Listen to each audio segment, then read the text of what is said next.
네, 안녕하세요. 저는 주니어 iOS 개발자의 성장기라는 주제로 발표를 하게 된 하비라고 합니다. 네, 저는 이제 신입 iOS 개발자로 취업을 하면서 이제 제가 어떤 고민들을 했고, 이제 저의 경험에 대한 회고와 공유를 드리는 자리를 가져볼까 합니다. 네, 이제 백수의 시작이라고 적어놨는데요. 이제 저는 대한민국에서 이제 살라는 대로 살아와가지고 고등학교에서 이제 인서울대학교 가고 이제 학점 잘 따고 들으라는 교양 듣고 이런 식으로 그냥 네, 저녁에 술도 마시고 그렇게 그냥 아무 생각 없이 살아오고 있었어요. 그래서 이제 그러다가 이제 4학년이 되고 거의 졸업을 할 때가 됐는데 1, 2, 3학년 때는 그냥 학점만 좋으면 어디든 가겠지. 선배들 보니까 다들 잘 가더라 했는데 이제 그게 아니었던 거죠. 그래서 저는 할 줄 아는 게 없었어요. 이제 개발자가 나랑 잘 맞는 것 같은데 개발자가 정확히 뭐 하는 직업인지도 모르겠고 근데 또 돈은 많이 벌고 싶고 근데 개발자는 학점만 좋다고 되는 게 아닌 것 같고 뭐 그런 생각들이 있었었죠. 그래서 이제 저 같이 아무것도 모르는 상태이신 분들에게 조금 도움이 되지 않을까 싶습니다. 네, 그래서 저는 이제 어떤 거를 찾아봤냐면 이제 어느 기업에 들어가야 되는가부터 먼저 찾아를 봤어요. 그래서 이제 개발자로 이제 좋은 기업에 들어가려면 흔히 네카라 구베 당토라고 하죠. 이런 메이저 IT 계열의 이제 대기업들이 있을 수 있고 이제 스타트업은 이제 이름 모르는 스타트업부터 시작해서 이제 막 오늘의 집이나 뭐 소카나 네, 이런 이제 시리즈 투자를 받는 이제 스타트업들에 들어가면 이제 개발자로서 이제 좋은 직장, 좋은 커리어를 시작할 수 있다라고 저는 찾아를 봤었습니다. 그래서 이제 이런 기업에 들어가려면 어떻게 해야 되는가를 보면 이제 대기업에 들어갈 때 필요한 역량과 스타트업에 들어갈 때 필요한 역량이 조금 다른데요. 이제 대기업 같은 경우에는 흔히 코테라고들 하죠. 이제 알고리즘을 풀고 문제 해결하는 능력을 검증하는 이제 시험을 이제 기본적으로 봐야 되고요. 이제 공채 같은 경우에 그리고 이제 공채를 뚫으면 이제 CS 지식이 좀 비중이 높습니다. 그리고 이제 프로젝트 경험은 둘 다 공통적으로 들어가 있는데요. 이제 iOS 개발자 같은 경우에는 내가 어떤 앱을 만들었고 거기서 어떤 경험을 느꼈는가 네, 이런 것들이 대기업에 필요한 역량이라고 생각을 했었고요. 그리고 이제 스타트업 같은 경우에는 이제 당장 이제 그 프로덕트를 만들고 이제 아웃풋을 뽑아내야 하는 이제 사람들이 많기 때문에 이제 과제를 보고요. 그래서 이제 어떤 앱 하나를 요구사항을 주고 만들어 봐라. 해서 그 과제를 가지고 평가하는 기업이 많다고 알고 있습니다. 물론 코딩 테스트를 보는 기업도 있고 이제 과제를 하는 기업도 있고 이제 이거는 기업 바이 기업이고요. 그리고 이제 CS 지식도 물어보긴 하지만 CS 지식보다는 이제 스위프트에 대한 지식을 얼마나 많이 알고 있는가. 그래서 이 스위프트에 대한 지식을 프로젝트에 얼마나 많이 녹여냈는가. 이런 부분들을 좀 더 많이 물어봤던 것 같습니다. 근데 이제 아까 말했다시피 저는 할 줄 아는 게 아무것도 없었어요. 이제 코딩 테스트도 못했고 막 CS 지식도 다 까먹었고 스위프트 지식도 잘 모르겠고 그래서 내가 이런 기업들에 들어가려면 어떻게 준비를 해야 될까를 또 고민을 해봤었습니다. 네, 그래서 이제 공채를 준비하는 방법이 있었고요. 이제 중고 신입으로 이제 그냥 조그만한 기업에 들어가서 거기서 경력을 쌓아서 이직을 하겠다 이런 루트도 있다고 찾아봤었어요. 그래서 이제 중고 신입으로 들어가면은 이제 만약에 공채에 실패하거나 뭐 그래도 이제 2년 경력을 쌓아서 나중에 경력직으로 이직할 수 있다. 이런 말을 들었었기 때문에 네, 이런 게 있다고 찾아봤었는데요. 이제 중고 신입으로 갈지 공채 준비를 할지는 이제 개인의 성향 차이인 것 같아요. 그래서 이제 만약에 중고 신입을 노린다 하면은 아무래도 이제 아침 9시부터 6시까지 일을 해야 되고요. 그리고 야근이 있을 수도 있고, 그리고 일 끝나고 와서 이제 코딩 테스트 준비하고 프로젝트 하고 하려고 하면은 아무래도 이제 체력적으로 많이 힘들었었어요, 저는. 그리고 이제 만약에 조그만한 기업에 취직을 했는데 그냥 연봉도 이 정도면 괜찮은 것 같고, 뭐 이제 흔히 말하는 네카라쿠베보다는 적게 주지만 이제 돈도 벌고 이제 사람들도 괜찮고 이러다 보면은 안주할 가능성이 되게 높아져서, 네, 이런 장단점들이 있는 것 같고, 이제 만약에 공채 준비를 한다 하면은 이제 당장 일을 안 하고 계속 공부만 하고 있으니까 이제 취직에 대한 압박감이 되게 컸었을 것 같아요. 그리고 이제 만약에 공채에서 다 떨어졌다 하면은 이제 1년을 날려버리는 거니까 좀 그런 리스크가 좀 컸었던 것 같아요. 그래서 이제 저 같은 경우에는 그냥 중고 신입으로 들어가서 이제 공채도 계속 넣어보면서 공채 안 되면은 이제 1년에서 2년 경력 쌓고 경력직으로 이직을 하자라고 마음을 먹었었고요. 네, 그래서 결론적으로는 저는 중고 신입으로 잘 이직을 했다.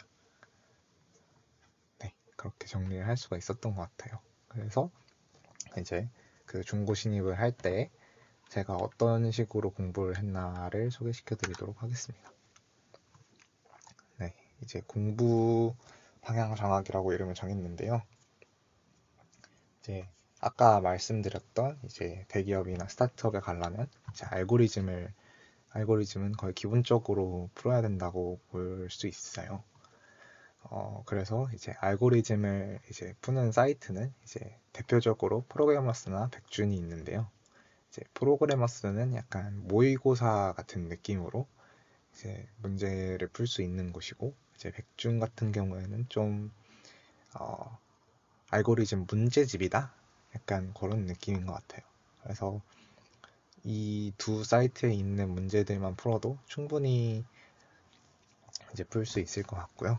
이제 그래서 프로그래머스 기준으로 그냥 일반적인 스타트업이나 그런 데서 꼬태를 뚫으려면 레벨 2 정도는 가뿐히 풀 수 있어야 되고, 조금 어려우면 레벨 3까지는 풀 수 있어야 될 것 같고요. 그리고 이제 뭐 네이버나 카카오 공채를 준비한다, 이제 레벨 3까지는 풀 수 있어야 합격할 수 있을 것 같아요. 이제 카카오 같은 경우에는 레벨 4까지 나오는 걸로 알고 있고요. 그래서 저는 알고리즘 준비할 때 이것이 취업을 위한 코딩 테스트다 라고 이제 나동빈 씨가 쓴 책이 있는데, 이 책을 보면서 이제 알고리즘의 유형들을 정리하고, 그래서 약간 수학 문제 풀듯이 그냥 많이 풀면서 그냥 이 유형은 이렇게 푸는 거다라고 정리를 했던 것 같아요. 그리고 이제 알고리즘 방에서 이제 많이 나오는 질문이 스위프트로 코딩 테스트를 보는 게 나을까요? 파이썬으로 코딩 테스트를 보는 게 나을까요? 인데 저는 개인적으로는 스위프트로 푸는 게 낫다고 생각해요. 이제 iOS 개발자니까. 한데 이제 학부생 때 파이썬을 많이 써봤고 파이썬에 엄청 익숙하다 하면은 이제 파이썬으로 푸는 게 아무래도 더 이제 라이브러리가 잘 돼 있으니까 풀기 쉽긴 하겠지만, 만약에 그런 상황이 아니다 라고 한다면은 그냥 스위프트로 하셔도 크게 문제는 없을 것 같아요. 네, 그리고 이제 CS 지식인데요.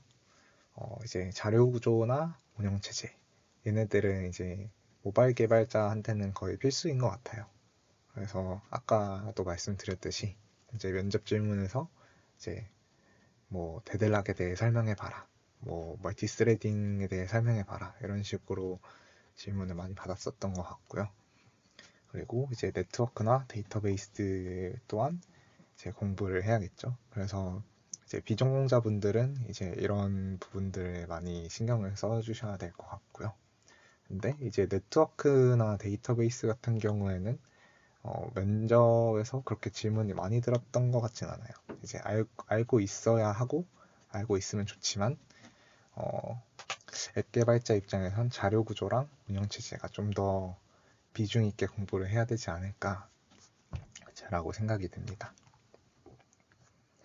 네. 그리고 이제 포트폴리오인데요. 아까 말씀드렸던 이제 프로젝트 경험과 같은 말입니다. 네, 그래서 이제 iOS 개발자는 앱을 만들어야 하는 입장이잖아요. 그래서 앱을 만들려면 스위프트에 대한 이제 깊은 지식이 있어야겠죠. 그래서 저는 이제 공식 문서를 많이 봤었어요. 네, 공식 문서만큼 좋은 문서가 없던 것 같고, 공식 문서에 있는 내용들로도 질문이 많이 들어오고, 그래서 공식 문서는 한 2번, 3번 정도는 읽어보시는 걸 추천드리고요. 그리고 이제 그런 앱을 만들고 프로젝트를 하면서 이제 커뮤니케이션을 어떻게 했는가. 이제 만약에 뭐 디자이너나 서버나 이런 분들이 있으면은 어떻게 커뮤니케이션을 했고, 이제 같은 프로젝트를 하는 iOS 개발자랑은 어떻게 커뮤니케이션을 했는가. 그래서 어떤 문제가 있었었고, 그걸 어떻게 해결을 했는가. 이런 것들도 충분히 면접에서 잘 말할 수 있는 내용이라고 생각을 해요. 그리고 이제 트러블 슈팅 같은 경우에는 뭐 내가 앱을 배포하려고 했는데 어떤 문제가 생겼었다. 그래서 이런 부분들을 이렇게 해결을 했다. 이제 이런 것들을 이제 잘 정리해서 말하는 것도 정말 좋은 무기라고 생각을 합니다. 그리고 이제 아키텍처적인 부분도 중요하다고 생각을 하는데요. 그래서 이제 스위프트는 프로토콜 오리엔티드 프로그래밍 랭귀지잖아요. 그래서 만약에 그냥 객체 지향 설계로 하는 것보다 뭐 내가 설계에 정말 열심히 고민을 해가지고 이거를 프로토콜로 추상화해서 뭐 어떤 코드 중복성을 제거했다라던가 아니면 뭐 의존성 주입을 해서 네, 이제 테스트 가능하게 했다. 이런 부분들도 되게 도움이 많이 되는 것 같아요. 그래서 이제 그 프로젝트를 어떻게 설계했는가, 네, 뭐 MVC, MVVM 이제 그런 것들에 대한 얘기들도 준비를 하면은 좋을 것 같습니다. 네, 그리고 이제 면접에 대한 얘기인데요. 사실 이제 인성 면접 같은 경우에는 이제 기업마다 그 팀의 문화라 그러죠. 그 문화가 너무 달라서 어떤 걸 물어볼지는 잘 모르겠지만 저는 이제 이렇게 준비를 했던 것 같아요. 이제 나는 어떤 개발자인지, 그래서 나란 개발자는 어떻게 일을 하는지 그런 부분들 정리를 했었었고, 그리고 이제 협업을 할 때 이제 커뮤니케이션이 잘 되는지, 그래서 막 그 말하는 화법이라던가 그런 부분들에 있어서 네, 어떻게 그 트러블을 해결하려고 했는가, 그리고 이제 왜 iOS 개발을 시작했고 나에게 어떤 커리어 패스가 있는가. 그래서 나는 이제 나중에 3년 뒤, 5년 뒤에 어떤 개발자가 될 것인지 네, 이런 부분들도 정리를 했었었고, 그래서 이제 결국에는 이제 내가 이런 사람이고 나는 이런 부분에서 뛰어나고 그러니까 나는 이 회사에 어떤 이득을 줄 수 있다. 이런 식으로 그냥 하나의 스토리 라인을 만들어서 인사 면접을 준비했었던 것 같습니다. 네, 그리고 기술 면접 같은 경우에는 사실 이것도 물어보는 게 너무 다양하긴 하지만 아까 말씀드렸듯이 이제 공식 문서만큼 좋은 문서는 없는 것 같아요. 그래서 스위프트 지식 같은 경우에는 공식 문서를 많이 보고 네, CS 같은 경우에는 뭐 공룡책이라던가 네, 뭐 그런 것들을 보면서 공부를 했었는데 사실 이 부분은 이제 면접을 많이 보면 볼수록 그 이제 경험치 같은 게 쌓여서 좀 많이 봐보는 거 말고는 그렇게 막 좋은 조언을 해드리기는 좀 어렵지 않을까 싶네요. 이제 제가 드릴 수 있는 말은 엄청 그 하나를 보더라도 되게 깊게 공부해서 이제 그냥 이제 블로그에 쳤을 때 이거는 왜 이렇게 됩니다까지가 아니라 그거를 이제 한 두 뎁스, 세 뎁스 파고 들어갔을 때 그 파고 들어가서 얻어낸 대답을 이제 면접관에게 하는 게 엄청 그러니까 좋은 점수가 될 것 같아요. 네. 그리고 이제 마지막으로 성장에 도움이 됐던 것들인데요. 이제 저 같은 경우에는 좀 의지가 많이 부족하기도 하고, 그리고 약간 사람들이랑 같이 공부하는 걸 좋아해서 스터디 같은 걸 되게 많이 했었던 것 같아요. 이제 알고리즘 스터디, CS 스터디, 스위프트 스터디, RX 스터디 이런 스터디들을 되게 많이 했었었고요. 그래서 그런 부분에서 엄청 도움을 많이 받았던 것 같아요. 그리고 이제 부스트 캠프라고 하죠. 이제 막 네이버에서 하는 부스트 캠프나 아니면 뭐 야검 아카데미나 이런 것들도 되게 잘 활용하면 정말 좋은 사람들을 만나서 이제 다양한 경험들을 할 수 있어서 되게 좋은 것 같아요. 그래서 저는 스터디나 이런 부스트 캠프 같은 걸 하는 거를 적극적으로 추천드리고요. 그래서 이제 가장 강조하고 싶은 거는 저는 진짜 주위에 좋은 동료들이 많아서 그 동료들에게 진짜 선한 영향력을 많이 받았던 것 같아요. 네, 그래서 이제 주위에 정말 잘하는 개발자들이 있고 이분들은 어떤 식으로 어떻게 공부를 하는가, 이분들은 커뮤니케이션 어떻게 하는가, 약간 이런 거를 좀 많이 보고 배웠던 것 같아서 이제 좋은 동료들, 이제 좋은 인적 자원들을 만들어가는 게 이제 성장할 때 되게 좋지 않나라고 생각이 됩니다. 네, 이제 제 발표는 여기까지이고요. 이제 제가 이제 어떻게 공부를 했나에 대한 경험들이 조금이나마 제 도움이 되었으면 합니다. 네, 감사합니다.